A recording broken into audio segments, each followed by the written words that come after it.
The Master Key System by Charles Haanel, read by Anna Renee for the Mastery Channel. Introduction, Part 9.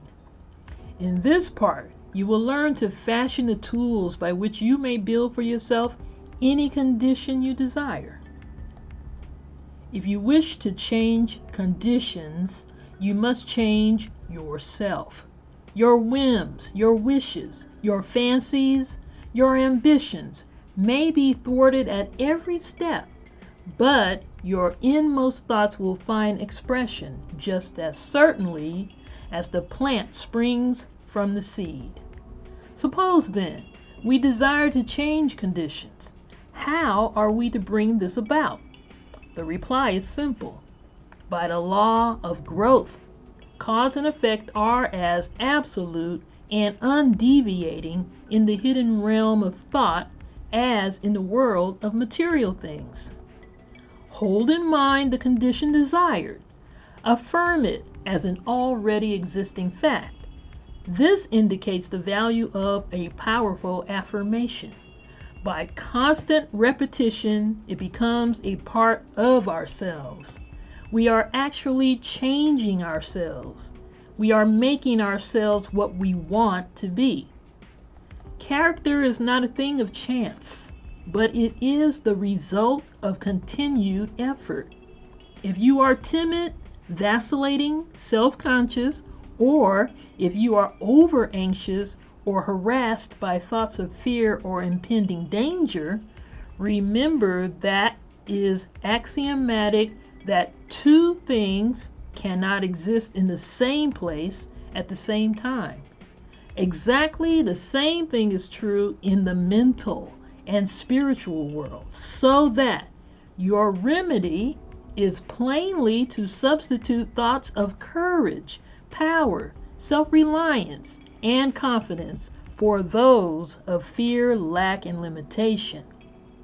The easiest and most natural way to do this is to select an affirmation which seems to fit your particular case. The positive thought will destroy the negative as certainly as light destroys darkness, and the results will be just as effectual. Action is the blossom of thought, and conditions are the result of action, so that you constantly have in your possession the tools by which you will certainly and inevitably make or unmake yourself, and joy or suffering will be the reward. Part 9. There are only three things which can possibly be desired in the world without, and each of them can be found in the world within.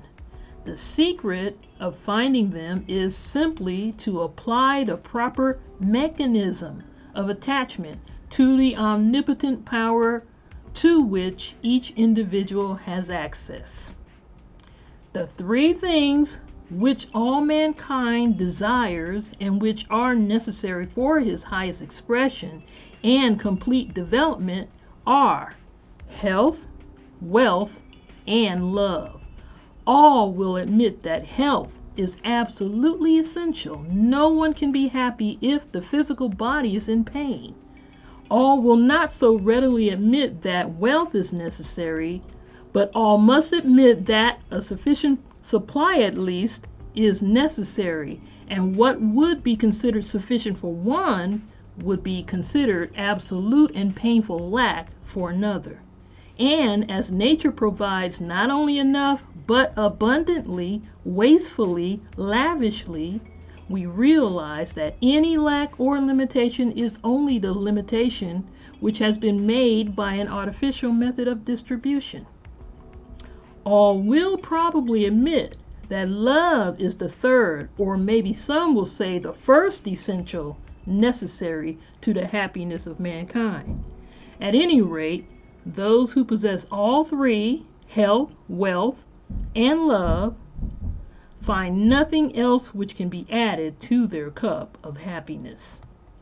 We have found that the universal substance is all health, all substance, and all love, and that the mechanism of attachment whereby we can consciously connect with this infinite supply is in our method of thinking.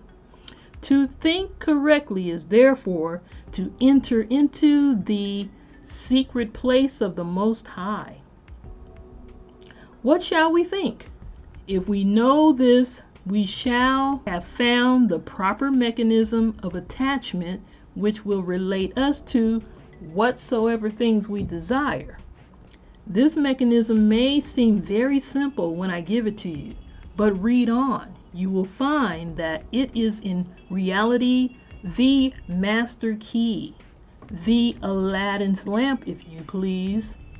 You will find that it is the foundation, the imperative condition, the absolute law of well-doing, which means well-being. To think correctly, accurately, we must know the truth. The truth, then, is the underlying principle in every business or social relation. It is a condition precedent to every right action. To know the truth, to be sure, to be confident, affords a satisfaction besides which no other is at all comparable. It is the only solid ground in a world of doubt, conflict, and danger. To know the truth is to be in harmony with the infinite and omnipotent power. To know the truth is, therefore, to connect yourself with a power which is irresistible and which will sweep away every kind of discord, inharmony, doubt, or error of any kind, because the truth is mighty and will prevail. The humblest intellect can readily foretell the result of any action when he knows that it is based on truth, but the mightiest intellect, the most profound and penetrating mind, loses its way hopelessly and can form no conception of the results which may ensue when his hopes are based on a premise which he knows to be false. Every action which is not in harmony with truth, whether through ignorance or design, will result in discord and eventual loss in proportion to its extent and character. How then are we to know the truth in order to attach this mechanism which will relate us to the infinite? We can make no mistake about this if we realize that truth is the vital principle of the universal mind and is omnipresent. For instance, if you require health, a realization of the fact that the I in you is spiritual and that all spirit is one, that wherever a part is, the whole must be, will bring about a condition of health, because every cell in the body must manifest the truth as you see it. If you see sickness, they will manifest sickness. If you see perfection, they must manifest perfection. The affirmation, I am whole, perfect, strong, powerful, loving, harmonious, and happy, will bring about harmonious conditions.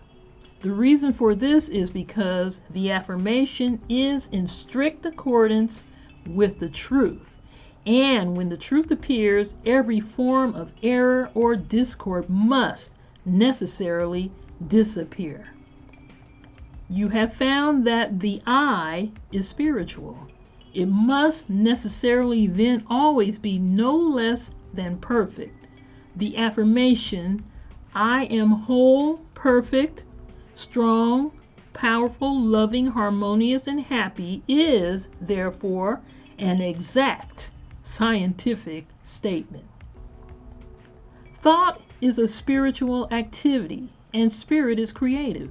Therefore, the result of holding this thought in mind must necessarily bring about conditions in harmony with the thought. If you require wealth, a realization of the fact that the I in you is one with the universal mind, which is all substance and is omnipotent, will assist you in bringing into operation the law of attraction, which will bring you into vibration with those forces which make for success and bring about conditions of power and affluence in direct proportion with the character and purpose of your affirmation. Visualization is the mechanism of the attachment which you require. Visualization is a very different process from seeing. Seeing is physical and is therefore related to the objective world, the world without. But visualization is a product of the imagination and is therefore a product of the subjective mind, the world within. It therefore possesses vitality. It will grow. The thing visualized will manifest itself in form. The mechanism is perfect. It was created by the master architect who doeth all things well. But unfortunately, sometimes the operator is inexperienced or inefficient. But practice and determination will overcome this defect. If you require love, try to realize that the only way to get love is by giving it, that the more you give, the more you will get, and the only way in which you can give it is to fill yourself with it until you become a magnet. The method was explained in another lesson. He who has learned to bring the greatest spiritual truths into touch with the so-called lesser things of life has discovered the secret of the solution of his problem. One is always quickened, made more thoughtful by his nearness of approach to great ideas, great events, great natural objects, and great men. Lincoln is said to have begotten in all who came near him the feeling awakened when one approaches a mountain, and this sense asserts itself most keenly when one comes to realize that he has laid hold upon things that are eternal, the power of truth. It is sometimes an inspiration to hear from someone who has actually put these principles to the test, someone who has demonstrated them in their own life. A letter from Frederick Andrews offers the following insight. I was about 13 years old when Dr. T.W. Marcy, since passed over, said to my mother, "There is no possible chance, Mrs. Andrews. I lost my little boy the same way, after doing everything for him it was possible to do. I have made a special study of these cases, and I know there is no possible chance for him to get well." She turned to him and said, "Doctor, what would you do if he were your boy?" And he answered, "I would fight. Fight as long as there is a breath of life to fight for." That was the beginning of a long, drawn-out battle with many ups and downs, the doctors all agreeing that there was no chance for a cure, though they encouraged and cheered us the best they could. But at last the victory came, and I have grown from a little crooked, twisted cripple, going about on my hands and knees, to a strong, straight, well-formed man. Now, I know you want the formula, and I will give it to you as briefly and quickly as I can. I built up an affirmation for myself, taking the qualities I most needed and affirming for myself over and over again. I am whole, perfect, strong, powerful, loving, harmonious, and happy. I kept up this affirmation, always the same, never varying, till I could wake up in the night and find myself repeating, "I am whole, perfect, strong, powerful, loving, harmonious, and happy." It was the last thing on my lips at night, and the first thing on my lips in the morning. Not only did I affirm it for myself, but for others that I knew needed it. I want to emphasize this point. Whatever you desire for yourself, affirm it for others, and it will help you both. We reap what we sow. If we send out thoughts of love and health, they return to us like bread cast upon the waters. But if we send out thoughts of fear, worry, jealousy, anger, hate, etc., we will reap the results in our own lives. It used to be said that man is completely built over every 7 years. But some scientists now declare that we build ourselves over entirely every 11 months. So we are really only 11 months old. If we build the defects back into our bodies year after year, we have no one to blame but ourselves. Man is the sum total of his own thoughts. So the question is, how are we going to entertain only the good thoughts and reject the evil ones? At first, we can't keep the evil thoughts from coming, but we can keep from entertaining them. The only way to do this is to forget them, which means get something for them. This is where the ready-made affirmation comes into play. When a thought of anger, jealousy, fear, or worry creeps in, just start your affirmation going. The way to fight darkness is with light. The way to fight cold is with heat. The way to overcome evil is with good. For myself, I never could find any help in denials. Affirm the good, and the bad will vanish. Frederick Elias Andrews. If there is anything you require, it will be well for you to make use of this affirmation. It cannot be improved upon. Use it just as it is. Take it into the silence with you until it sinks into your subconscious so that you can use it anywhere, in your car, in the office, at home. This is the advantage of spiritual methods.